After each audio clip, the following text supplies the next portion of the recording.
Good afternoon, everyone. Welcome to our day 2 of our invasive species workshop. This workshop is supported by JRS Biodiversity Foundation. My name is Sarah Malanga. I'm sitting here in Malawi, the warm heart of Africa, and I am your host. On Monday, we had a sobering reminder of why invasive alien species deserve our attention. Dr. Diana Logres-Kala, one of our speakers, said, invasive species alone or alongside other drivers contribute to around 60% of recorded global extinctions. Even more striking, they have been the sole driver to approximately 16% of documented global plant and animal extinctions. Beyond biodiversity loss, around 7% of reported impact affecting people's quality life negatively, while 16% negatively affecting nature's contribution to people. These statistics remind us that invasive species are not just an environmental issue, they are an ecological, economic, and social challenge. One of such species is bugweed, a highly invasive tree plant that continues to threaten agriculture, forestry, conservation areas, and urban ecosystems across South Africa. Today, we answer the questions: what has been done to deal with this species? And what are some recommendations for the future? Guiding us through this fascinating topic is this impressive lineup of experts. I would like to take this opportunity to thank you, our speakers, for donating your time to share with us your valuable knowledge. So, kicking things off this afternoon is Professor Terence Ockers. Professor Terence Ockers is an applied entomologist and professor at the University of KZN, internationally recognized for his pioneering work in biological control of invasive alien plants. With more than 30 years of experience in research and collaborations across South Africa and internationally, he has made significant contributions to the sustainable management of invasive species. Today, Professor Terry will discuss where we're coming from with the biological control of bugweed and the future strategies for sustainable management of these invasive species. Professor Terry, the mic is yours.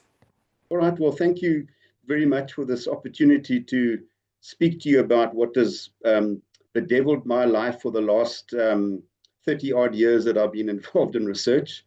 So hence the title of my talk, you'll see I say the struggle continues. And this is an apt title because trying to biologically control bugweed has been a struggle. It's been a struggle for the last 40 years. And I'm afraid it's probably going to continue for some time in the future, and for reasons that I will expand on shortly. So just to kick things off, so the plant is known as Solanum mauritianum, and the name Mauritianum comes from a mistaken belief that the plant is a native to Mauritius.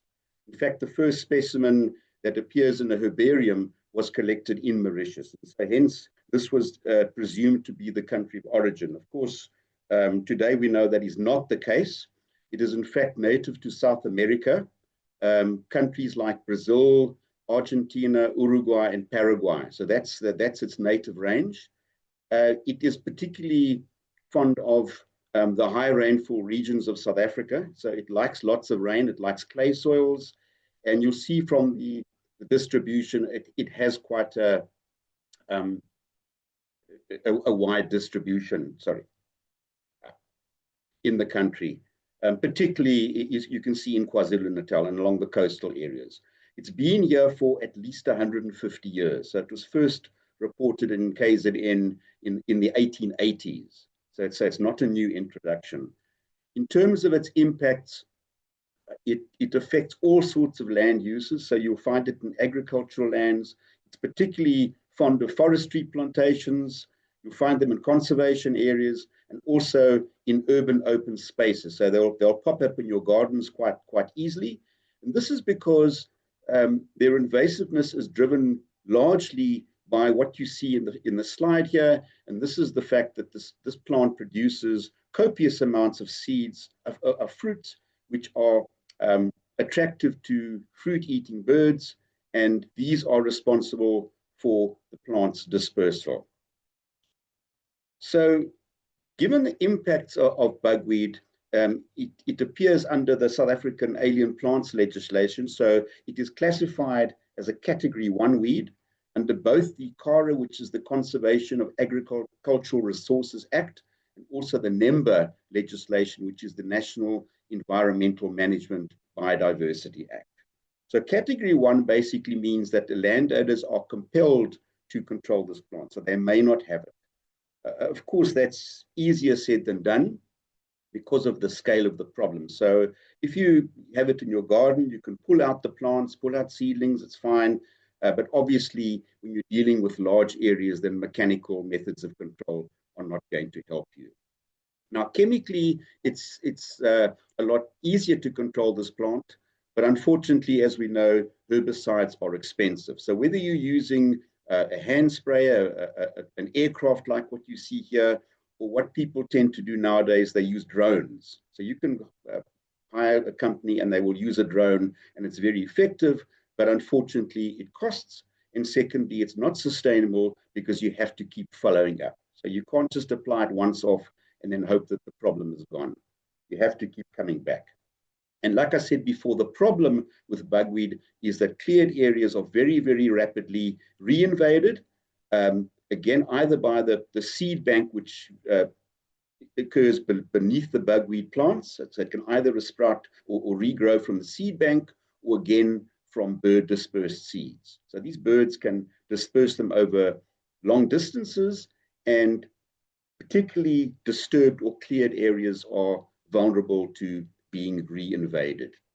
So because of these constraints with control, biological control was considered to be an appropriate intervention. So looking at biological control, suffice to say that South Africa is a world leader in biocontrol, weed biocontrol. We've been doing it for more than 100 years. So the first plant that was targeted was in 1913. So we've celebrated our centenary. Just briefly, for those who might not know what biocontrol is about, it involves the use of host-specific natural enemies from the weed's country of origin. Now, host-specific simply means that the agent, which is the natural enemy that we employ, is specific to the target. In other words, it won't attack other plants. And of course, this is very important. So first up, you need to know the country of origin of your plant, and this is why initial surveys in Mauritius were unsuccessful, because the plant is not native to Mauritius. So once we discovered that South America was the home, then it became easy to survey the plant and to see what exactly is keeping it under control in its native range. Now, obviously, because you're introducing natural enemies from another country, we place a high premium on safety. So to do this kind of work, you need specialized facilities. For example, if you look on the top, you'll see this is a quarantine glasshouse. And below, you see these are specialized rearing facilities where you're either rearing the plants or the agents or all of them. So you need specialized facilities to do that. So hence, there are few agencies that can import and test biocontrol agents in South Africa. And the first of those is the Plant Health and Protection group of the Agricultural Research Council. So they do a lot of this kind of work, and this is one of their facilities at the top. Secondly, the Center for Biological Control, which is based at Rhodes University. They also do a lot of this work. And then finally, Wits University, where my colleague Nick works. So at the moment, these are the only institutions or agencies that can actually do this work, because they possess these kinds of facilities. Okay, so moving on from that, so if we look at the biocontrol of bugweed, Now, this plant has been targeted since the late 1980s. So 40 years ago, we considered implementing biocontrol. Very soon, we found out that it's actually a very difficult target. And this is because of the plant's taxonomy. You'll see bugweed belongs to the genus Solanum, which I'm sure many of you know includes several crops. So things like potatoes, eggplant, tomatoes, these also fall under the genus Solanum. And then just to add insult to injury, there's a whole bunch of native plants as well, about between 25 and 30 native species in the same genus. So of course, what this means is that it's a high-risk target because you need to do a lot of testing. So basically you've got to test all, if not or most of plants in the same genus. And unfortunately, what happens when you put insects into a cage in a laboratory, like in the top image, they often feed on things that they wouldn't normally feed on in the field. So what happens is we tend to reject these agents because their host range is too broad. Sometimes we can do what I did in Brazil. So you'll see in the image at the bottom, this is a field plot that we established in Brazil, where we actually had the plants growing in outdoor conditions and we could see what was feeding on them. So we could do some sort of outdoor testing. You could test things like the economically important plants. But unfortunately, despite all these efforts, most of our agents were actually rejected because of the uncertainty of their host ranges. So I looked at about 15 of these agents through all the years, and of these, only 2 were approved for release in South Africa. In fact, we only applied to release 2 of these agents. So the rest, we as scientists rejected them. We didn't send it out and get told by the regulators that your agent is not accepted. So we decided, the biocontrol community decided to only apply for these 2 agents. So let's have a look at these 2 agents in turn and see what they've done. So this is the first one. This is called Gargaphia decoris. It's a lace bug, and it was introduced from Argentina and Brazil. So this is one that I worked on when I worked for the Agricultural Research Council. So after a lot of years of testing and a lot of frustrations, eventually it was released in KZN in 1999. And you can see in the bottom image the damage that it causes. So it is a sap sucker, so it sucks the juice out of the leaves, sucks the sap out of the leaves, and it causes what we call chlorosis. So you see this sort of bleaching of the leaves, so they've lost their chlorophyll. The leaves will drop off, and the plant, because it's under stress, it won't produce flowers and fruit. So this is the impact, the potential impact of this agent. So in the early 2000s, the Working for Water program did a lot of releases of this agent. So they established what we refer to as mass rearing centers, and they mass produced these insects and then released them. So today you'll find that Gargaphia is established in about 4 of our infested provinces. Now, unfortunately, its impact has been limited because of population fluctuations. In other words, in some seasons they're abundant, other seasons they drop, and you see this seasonal fluctuation. Now, unfortunately, this is not good for biocontrol because your numbers of your agent need to be consistently high. Okay, so biocontrol is basically a game of numbers. Your agent populations need to be high enough to cause this sort of damage that you see. Otherwise, it doesn't work. Okay, so what was the outcome of this? So if you look at the top image here, you'll see that this is a population outbreak that was recorded in Mpumalanga in 2007. And of course, it was very impressive because the plants were highly damaged. They were stressed. You could see the leaves are being dropped here. And these plants failed to flower or produce fruit. And in fact, a lot of them died. So of course, we were very excited when we saw this. And then unfortunately, a fire went through the plantation and destroyed the population. But unfortunately, these sorts of outbreaks are replicated seasonally. So what you see is you'll see a peak in autumn, and then you'll see the population crashing in winter. So again, that's not a good sign. So again, in spring, they're starting off from a low population density. And like I said, this is not good for biocontrol. So what causes this? Well, it seems to be obviously lower temperatures, which is acting either on the biology of the insect, so it's slowing the development, causing mortality, or possibly reduced nutritional quality of the leaves. But in any event, the populations drop in winter and they're sitting at a low level in spring. Something else that is constraining the populations are local predators, particularly ants. So ants are a nightmare for a lot of biocontrol agents because they will feed on the adults and the immature stages. So these are two major constraints that we have with Gargaphia. So work that was done at Wits by Nick and colleagues showed that this bug is actually quite cold tolerant. So it can handle cold temperatures, but obviously it performs better in warmer areas. But also we found out shaded habitats. So when plants are growing in full sun, the bugs don't perform. So you will always find them in situations like here. So you'll see, for some reason, they seem to like pine plantations. So you often find these outbreaks in pine plantations or in sort of, where there's some sort of forest canopy above them. So you can see the damage very clearly in this image at the bottom. You can see the bleaching of the leaves. So identifying the damage is actually very easy if you know what to look for. Also, the bugs are about a centimeter long, so they're actually quite easy to spot if you do look for them.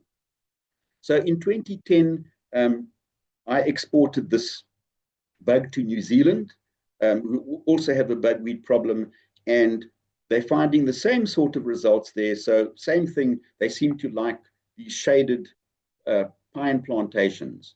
And speaking to my colleagues in New Zealand, it seems like Gargaphia is performing better there for some strange reason, because New Zealand, as you know, is much colder than here, but also they have lots of rainfall.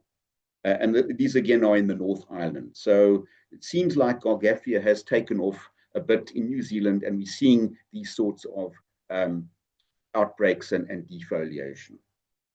Okay, so that's Gargaphia. So the second agent that we looked at was this one. So this is a flower-feeding weevil called Anthinomus santacruzi. So this was introduced from Argentina. This is one that I worked on.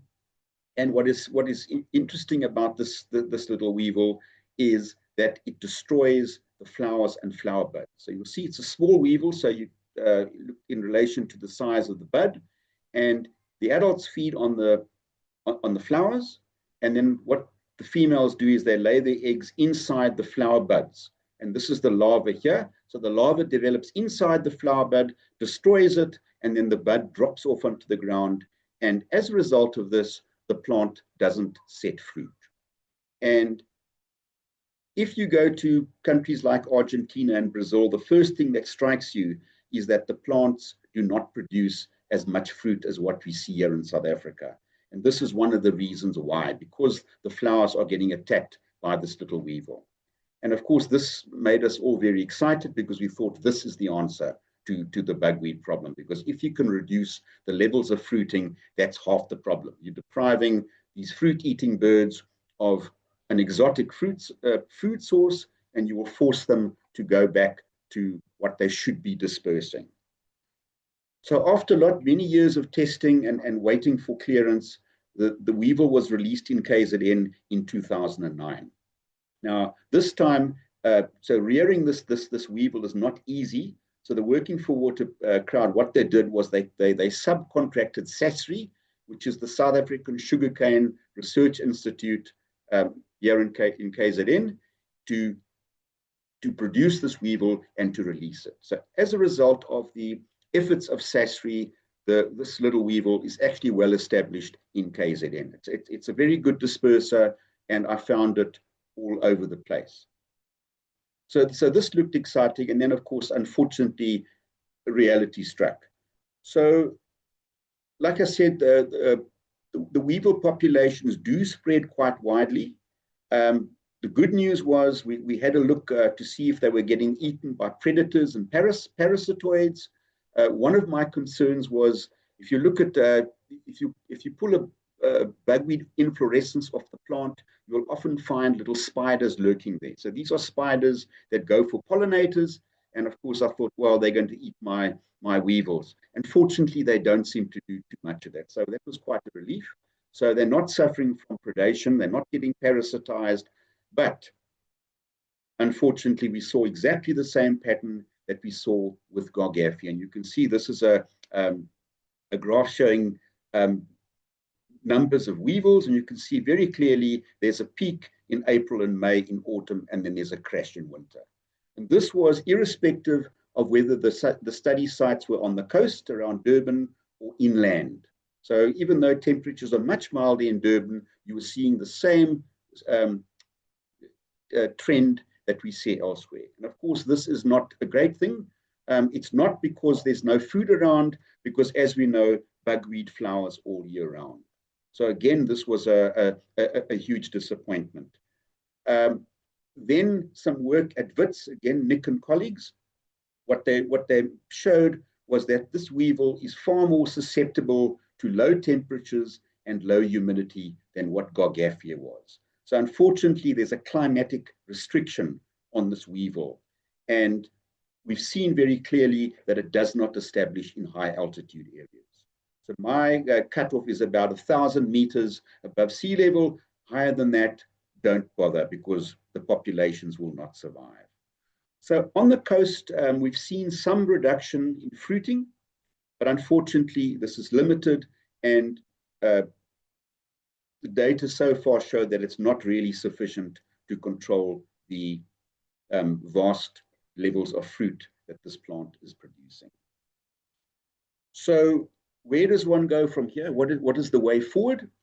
So obviously, one strategy is to introduce and test new agents, and this is what Wits University has been doing since I left the project several years ago.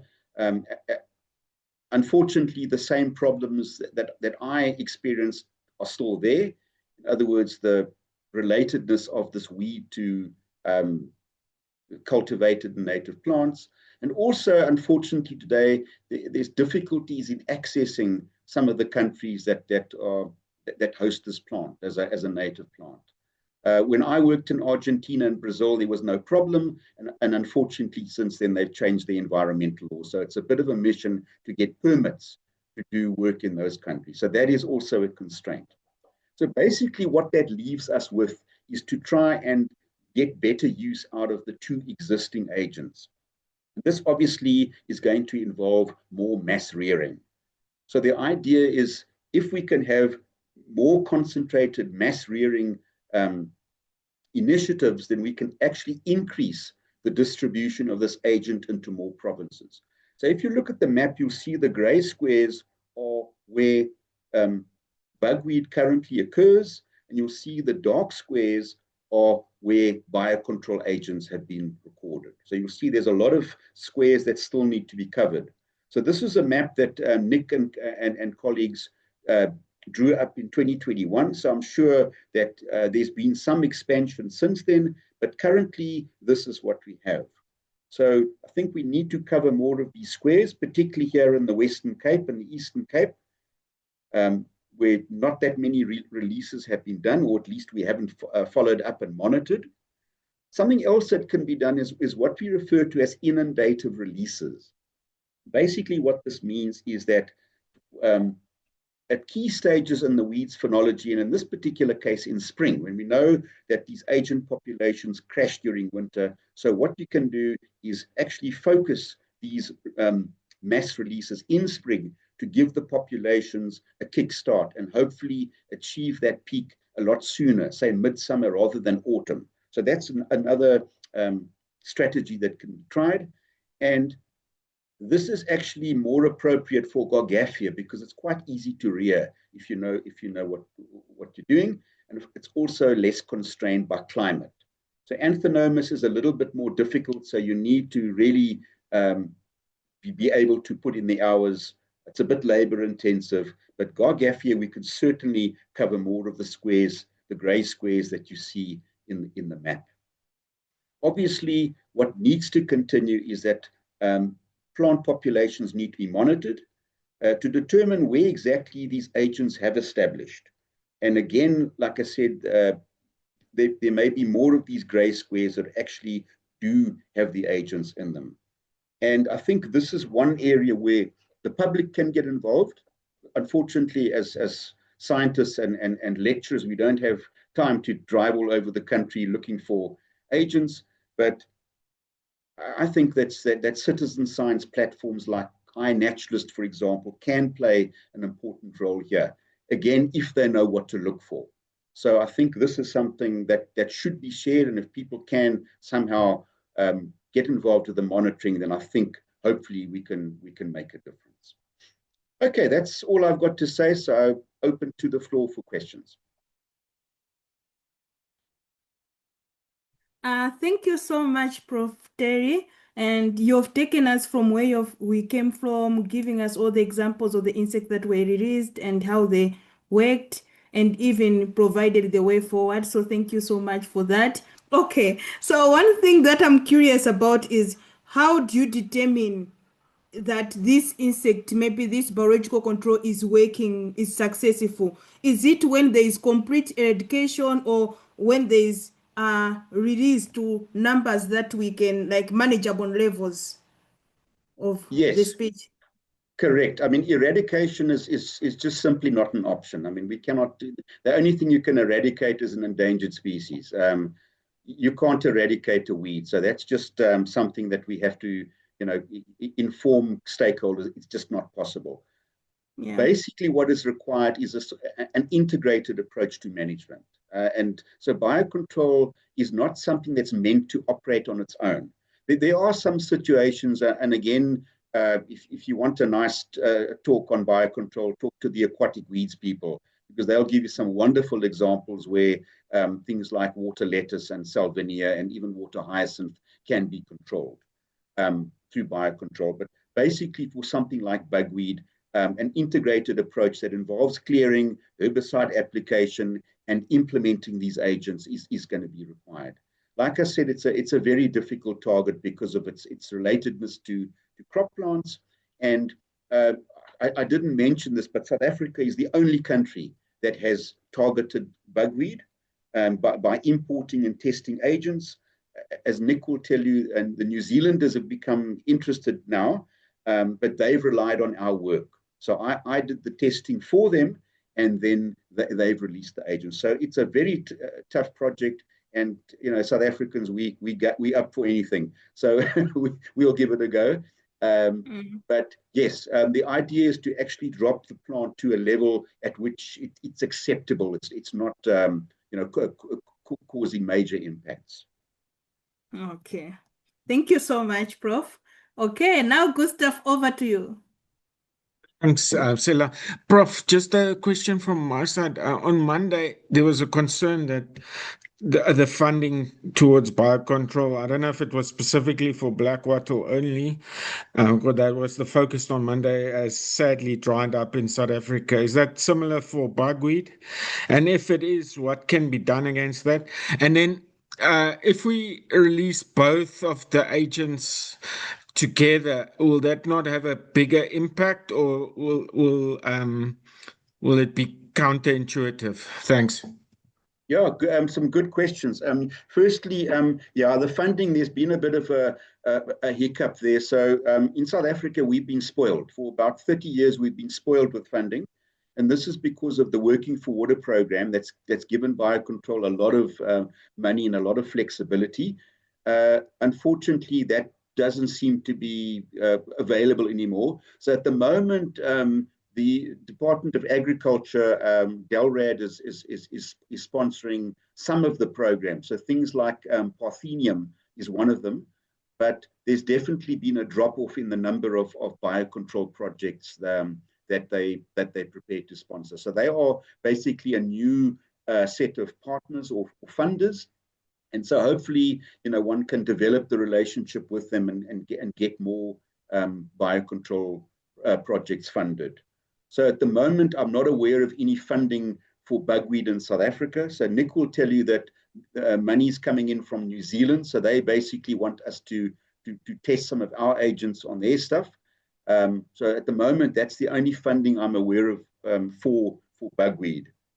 The other question as to implementing the 2 biocontrol agents, that's a good question, because there have been, not concerns, but people have raised the question that if you've got 2 biocontrol agents, do they not compete with each other for the same resources and sort of cancel each other out? In this particular case, they're not competing for the same resource. So your Gargaphia is attacking the leaves. Yes, it will reduce the numbers of flowers, but then again, if there's low flower availability, that means that the weevil can actually cause more damage, because as you know, bugweed produces a huge number of flowers and buds on its inflorescences. So if something can actually reduce that, then it means that a higher percentage of available flowers can be targeted. So I think these 2 agents can actually work very well together. Okay, so there is a question in the chat from Louisa. Louisa is asking, what should be the control strategy in Gauteng? Gauteng, yeah, that yes, province. Gauteng, yeah.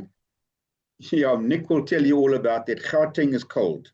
The weevil won't establish there. And I know that I think Wits people have tried to release and look at impact, and these weevils just simply bomb out. It's just way too cold there. Gargaphia, the lacebug, I'm not aware of any major establishment. So that's something that I guess maybe they can have a look and see if it is there. But the lacebug is much more cold hardy than the weevil, so it could possibly establish, maybe in shaded environments like pine plantations and so on, where the temperatures, the microclimate might be a little bit more favorable. So it is possible, I guess, that Gargaphia could establish in Gauteng, but the weevil certainly won't. So I'd be a bit I wouldn't be that hopeful of biocontrol having much of an impact in Gauteng. All right. Thank you so much.